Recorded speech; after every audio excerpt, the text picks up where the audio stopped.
जय जगन्नाथ मु अम्लान नायक स्वागत करुच्ची टॉप लेटेस्ट न्यूज सीरीज को जोठी की आपण माने प्रतिदिन केवल बछा बछा बड़ ब्रेकिंग न्यूज खबर रखिपारे। वीडियो भल लगे समस्त पाखक शेयर करने सहित वीडियो को छोटिया लाइक टे दवाई भूलें। जो भाई मैंने जो सांग मैंने आज नुआ कर चैनल को आसी वीडियो तले थिबा नाली रंगर छोटिया सब्सक्राइब बटन थी टच कले चैनल टी सब्सक्राइब हो पाखे गोटे घंटी बा बेल आइकन आसो ताकू दबाई ऑल करदेले प्रतिदिन सबुठ बड़ ब्रेकिंग न्यूज आपण मानक पाखरे जाइकी पहुंची जिवो। डेरी न करी आरंभ करिबा कोन। जय जगन्नाथ। नंबर 1 सेप्टेम्बर सुधा आरंभ हेबो 12 रु 18 वर्ष पिलांको टीकाकरण।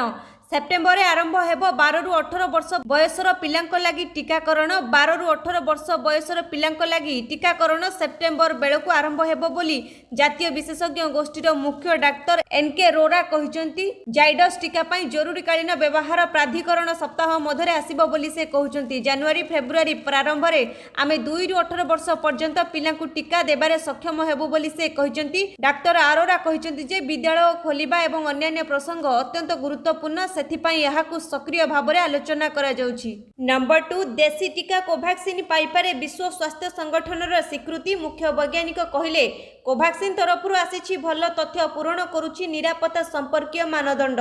भारतर देशी टीका कोवैक्सीन तैयारी करुथिबा भारत बायोटेक पई खुशी खबर। कोवैक्सीन ट्रायल डाटा भल अछि बोली मंतव्य दैछन्ती विश्व स्वास्थ्य संगठनर मुख्य वैज्ञानिक डॉक्टर सौम्या स्वामीनाथन को कहिबा अनुसार कोवैक्सीन शेष पर्याय ट्रायल भल अछि ओ यह विश्व स्वास्थ्य संगठनर निरापत्ता संपर्कीय मानदंड को पूरण करुछि। विश्व स्वास्थ्य संगठन और भारत बायोटेक मध्य एक बैठक जून 23 रे होइथिला एवं यार ट्रायल डाटा को एबे एकत्रित करा जाउछि। से आहुरी कहिसंती कोवैक्सीन प्रभाव अधिक रही। विश्व स्वास्थ्य संगठनर मुख्य वैज्ञानिक एही मंतव्य परे कोवैक्सीन को विश्व स्वास्थ्य संगठन मंजूरी मिलिबा आशा अधिक होइछि। वर्तमान कोवैक्सीन तृतीय ट्रायल सरिछि। भारत बायोटेकर दाबी अनुसार यह टीका गुरुतर रोगी और डेल्टा भारिएंट रोगी प्रभावशाली हेउछि। नंबर 3 कृषि आईन प्रत्याहार हेबो नाही। अन्य विकल्प उपरे आलोचना पई आमे प्रस्तुत। नरेंद्र सिंह तोमार मोदी मंत्रिमंडल संप्रसारण पर गतकाली होइथिबा प्रथम कैबिनेट बैठक पर केंद्र कृषि मंत्री नरेंद्र सिंह तोमार को एक बड़ बयान आसीछि। से पुणी थरे दोहराइछन्ति जे केंद्र 3टी कृषि आईन को प्रत्याहार करिबो नाही एवं अन्य विकल्प उपरे सरकार चाषीक सह आलोचना करिबाकू प्रस्तुत अछन्ति। एथि सह से कृषक मानकू सेमानकर विरोध बंद करिबाकू एवं आलोचना पई आगकू आसीबाकू अनुरोध करिछन्ति। पूर्वरु सरकार एवं कृषक संगठन मानक मध्यरे 11 थर कृषि आईन प्रत्याहार को नै आलोचना हो सारी। शेष बैठक जनवरी 22 रे होइथिला। जनवरी 26 रे चाषी को विरोध करी ट्रैक्टर रैली रे व्यापक हिंसा पर आलोचना बंद रही। तेबे गतकाली बैठक पर कृषि मंत्री पुणी थरे कृषक संगठन मानकू आंदोलन बंद करी आलोचना करिबा पई अनुरोध करिसंती। एहा सह से कहिसंती कृषि आईन लागू हेबा परे मध्य मंडी व्यवस्था उठिबो नाही। पीएमसी मंडी गुडी को सरकार मजबूत करिसंती। कृषि मंडीर विकास पई सरकार पर्याप्त परिमाणर अर्थ विनियोग करुछंती। कौनसी परिस्थिति रे मंडी व्यवस्था को बंद करा जिवो नाही। नंबर 4 राज्य रे कमु नाही दैनिक संक्रमण। प्रश्न उठुची द्वितीय लहर लंबुची ना तृतीय लहरर आगुआ संकेत। डीएमटी कहिले आसी नाही तृतीय लहर। राज्य रे कमुनी संक्रमण 2000 तलकू संक्रमण कमिबार ना नेउ नाही। एथि सहित मृत्यु संख्या मध्य वृद्धि पाइबारे लागिछि। तेबे एथि प्रश्न उठुची राज्य रे द्वितीय लहर लंबुची ना तृतीय लहरर यह आगुआ संकेत। सबु कल्पना जल्पनार अंत घटाइछन्ति डीएमटी सीबीके महांती। से कहिसंती टीपीआर अनुसार संक्रमण बढ़ुनी। जेउठी अधिक पॉजिटिव आसुची सेठी फोकस करा जाउची। तृतीय लहर काल्पनिक अवस्था रे अछि। सरकार जेउ 3 मास घर घर बुली सर्भिलेंस पई निर्देश दैछथि ताहा एबे चालू अछि। याहारी भितरे जहांकर कोविड पॉजिटिव बाहरुची तांको आइसोलेटेड करा जाउची। सेपटे स्वास्थ्य निर्देशक विजय महापात्र कहते किछि स्थान रे संक्रमण धीरे धीरे कमुची। वर्तमान रोगी संख्या कम अछि। चिंता बढ़ाउची भुवनेश्वर मयूरभंज। तेबे लोक टेस्ट करने को आसु नाहांती ओ पॉजिटिव चिन्हट हेउछंती। संक्रमण बढ़ुनी ओ रोगी गुरुतर हेउनाहांती जहा आश्वस्तिकर खबर। उपकूल 5 जिले में ट्रेसिंग टेस्टिंग चिकित्सा को गुरुत्व दिया जाउची। सेहिपरि संक्रमण कमु नथिबा जिले में सर्भिलेंस बढ़ी जिबा एवं टेस्टिंग मध्य बढ़ा जिवो। केंद्रीय टीम विभिन्न स्थान बुलुची। अन्य पक्षरे तृतीय लहर पई जेतिकी मेडिकल अछि यथेष्ट। आवश्यक पड़िले नुआ मेडिकल हेबो। नंबर 5 ऑक्सीजन जोगाण नहीं सरिला उच्च स्तरीय बैठक जानतु अधिकारी को कौन निर्देश देले प्रधानमंत्री सारा देश में ऑक्सीजन उपलब्धता बढ़ाइबा नहीं प्रधानमंत्री नरेंद्र मोदी अध्यक्षतार गतकाली एक गुरुत्वपूर्ण बैठक अनुष्ठित हो जाइछि। एही बैठक में अधिकारी माने देश में ऑक्सीजन जोगाण और ऑक्सीजन प्लांट स्थापन नहीं सूचना देइछंती। अधिकारी माने कहिसंती कि सारा देश को 1500 रु अधिक PSI ऑक्सीजन प्लांट आसुची जहाँ मध्य पीएम केयर्स सह विभिन्न मंत्रालयर योगदान रही। अधिकारी माने प्रधानमंत्री को कहते कि पीएम केयर्स फंड आसुथिबा ऑक्सीजन प्लांट सबू राज्यर सबू जिले में स्थापन करा एही सबू प्लांट उत्पादन आरंभ कले 4 लाख रु ऊर्ध्व ऑक्सीजन युक्त बेड पर पर्याप्त ऑक्सीजन जोगाई पारिबो। एही बैठक में प्रधानमंत्री अधिकारी मानक निर्देश देइछंती कि खूब शीघ्र ऑक्सीजन प्लांट उत्पादन आरंभ करा जाऊ और सबू राज्य सरकार सह मिसी काम करने को प्रधानमंत्री अधिकारी मानक निर्देश देइछंती। एहा सह ऑक्सीजन प्लांट को ठीक रे संचालन करिबा और देखा रखा करिबा को पर्याप्त परिमाणर कर्मचारी नियुक्ति करिबा को प्रधानमंत्री कहिथिबा बेले अधिकारी माने कहिसंती कि विशेषज्ञ मानक द्वारा एक प्रशिक्षण मॉडल प्रस्तुत करा जाउची जे कि सारा देश में 8000 लोकों को प्रशिक्षित करने को लक्ष्य रखुची। नंबर 6 आगामी 24 घंटा मध्य सब स्थान में प्रबल बर्षिब आसंता 24 घंटा मध्य राज्यर अनेक स्थान में प्रबल वर्षा संभावना रही भुवनेश्वर आंचलिक पाणीपाग केन्द्र पक्षर प्रकाश। एही जिलागुड़िक मध्य सुंदरगढ़ केन्दुझर मयूरभंज बरगढ़ झारसुगुड़ा अनुगुल और देवगढ़ आदि रही।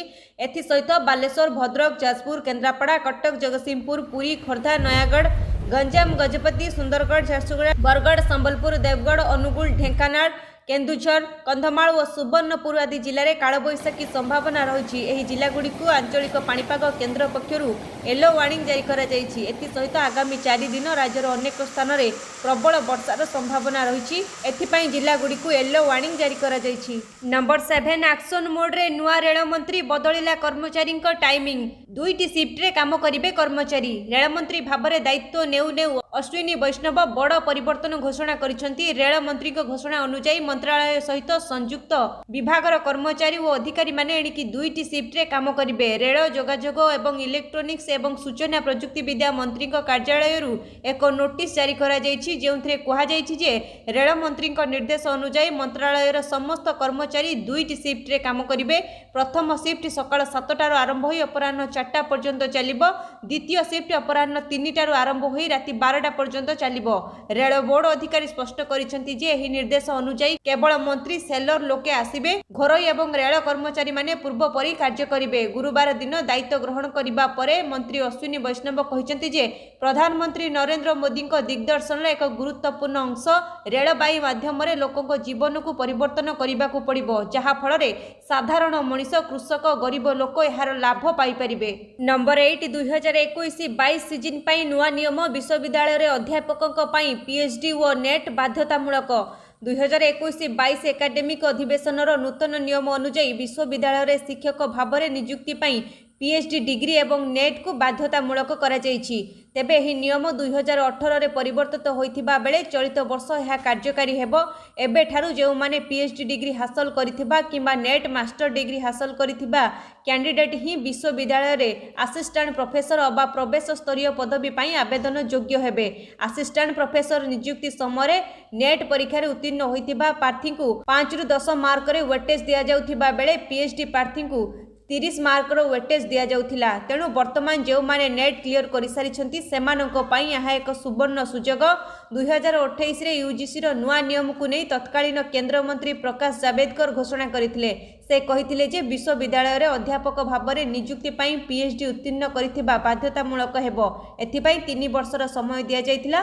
तेणु 2021 रु विश्वविद्यालय रे असिस्टेंट प्रोफेसर पाई पीएचडी धारक होइथिबा दरकार। नंबर 9 कोरोना टीका फाइजर बायोनोटेक टीका नहीं लोकों को आवश्यक पड़िपारे तृतीय खोराक कंपानी मागिला अनुमति। विश्व को पुणी आसीपारे कोरोनार तृतीय संक्रमण।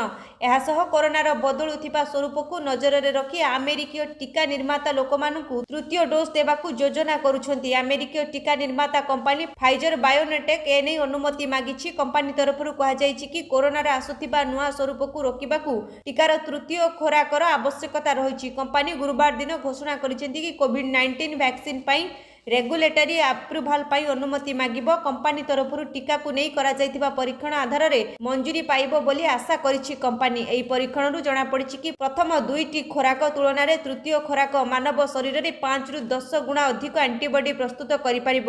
ମୁଖ୍ୟତଃ ଟିକାର ଏହି ତୃତୀୟ ଖୋରାକ କରୋନାର ବିଟା ଭାରିଆଣ୍ଟ ବିରୁଦ୍ଧରେ ଭଲ ଫଳପ୍ରଦ ହେବ ବୋଲି ଆଶା କରାଯାଉଛି। ଏହି ବିଟା ଭାରିଆଣ୍ଟ ସର୍ବପ୍ରଥମେ ଦକ୍ଷିଣ ଆଫ୍ରିକାରେ ଚିହ୍ନଟ ହୋଇଥିଲା। ଏପର୍ଯ୍ୟନ୍ତ କରୋନାର ମିଳିଥିବା ବିଭିନ୍ନ ଭ୍ୟାରିଆଣ୍ଟ ମଧ୍ୟରୁ ବିଟା ଭାରିଆଣ୍ଟ ସବୁଠାରୁ ଶକ୍ତିଶାଳୀ ବୋଲି କୁହାଯାଇଛି। ନମ୍ବର 10 ଟୋକିଓ ଅଲିମ୍ପିକ୍ସରେ ମେଡାଲ ଜିତିଲେ ମିଳିବ ପୁରସ୍କାର। ସ୍ୱର୍ଣ୍ଣ ପଦକ ଆଣିଲେ 6 କୋଟି, ରୌପ୍ୟ ଆଣିଲେ 4 କୋଟି, ବ୍ରୋଞ୍ଜ ଆଣିଲେ 25 ଲକ୍ଷ। ଭାଗ ନେଇଥିବା ଓଡ଼ିଆ ପ୍ରତିଯୋଗୀଙ୍କୁ ମିଳିବ 15 ଲକ୍ଷ ଟଙ୍କା। ଅଲିମ୍ପିକ୍ସ ପଦକ ବିଜେତା ପାଇଁ ମୁଖ୍ୟମନ୍ତ୍ରୀ ଆର୍ଥିକ ପ୍ୟାକେଜ ଘୋଷଣା କରିଛନ୍ତି। ଟୋକିଓ ଅଲିମ୍ପିକ୍ସରେ ସ୍ୱର୍ଣ୍ଣ ପଦକ ଜିତିଲେ 6 କୋଟି ଟଙ୍କା, ରୌପ୍ୟ ପଦକ ଜିତିଲେ 4 କୋଟି ଟଙ୍କା ଓ କାଂସ୍ୟ ପଦକ ଜିତିଲେ 25 ଲକ୍ଷ ଟଙ୍କା ରାଜ୍ୟ ସରକାରଙ୍କ ପକ୍ଷରୁ ଦିଆଯିବ ବୋଲି ମୁଖ୍ୟମନ୍ତ୍ରୀ ଗତକାଲି ଘୋଷଣା କରିଛନ୍ତି। ଏହା ସହିତ ଅଲିମ୍ପିକ୍ସ ପାଇଁ ଯୋଗ୍ୟତା ହାସଲ କରିଥିବାରୁ ପ୍ରତି ଖେଳାଳିଙ୍କ ପାଇଁ ଅଲିମ୍ପିକ୍ସ ପ୍ରସ୍ତୁତ ନିମନ୍ତେ 15 ଲକ୍ଷ ଟଙ୍କା ଲେଖାଏଁ ପୁରସ୍କାର ଘୋଷଣା କରିଥିଲେ।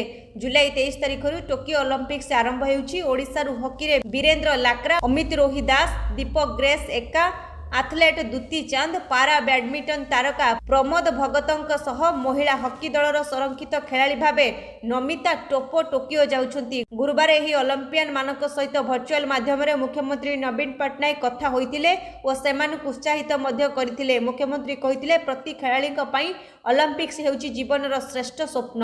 ନମ୍ବର 11 ପ୍ରଥମରୁ ଅଷ୍ଟମ ପିଲାଙ୍କୁ ଜୋତା ପୋଷାକ ଜୁଲାଇ 15 ସୁଦ୍ଧା ବଣ୍ଟାଯିବ। ପୋଷାକର ରଙ୍ଗ ଓ ପରିପାଟିରେ ହେବନି କୌଣସି ପରିବର୍ତ୍ତନ। ସରକାରୀ ଓ ସରକାରୀ ଅନୁଦାନ ପ୍ରାପ୍ତ ପ୍ରାଥମିକ, ଉଚ୍ଚ ପ୍ରାଥମିକ ଓ ଉଚ୍ଚ ବିଦ୍ୟାଳୟର ସମସ୍ତ ଛାତ୍ରୀ, ଅନୁସୂଚିତ ଜାତି ଓ ଜନଜାତି, ଦାରିଦ୍ର୍ୟ ସୀମାରେଖା ତଳେ ଓ ଉପରେ ଥିବା ସମସ୍ତ ବାଳକ, ଏସ୍ସି ଓ ଏସ୍ଟି ବିଭାଗ ଅଧୀନ ବିଦ୍ୟାଳୟଗୁଡ଼ିକର ଛାତ୍ରଛାତ୍ରୀଙ୍କୁ ମାଗଣା ପୋଷାକ ଓ ଜୋତା ବଣ୍ଟାଯିବ।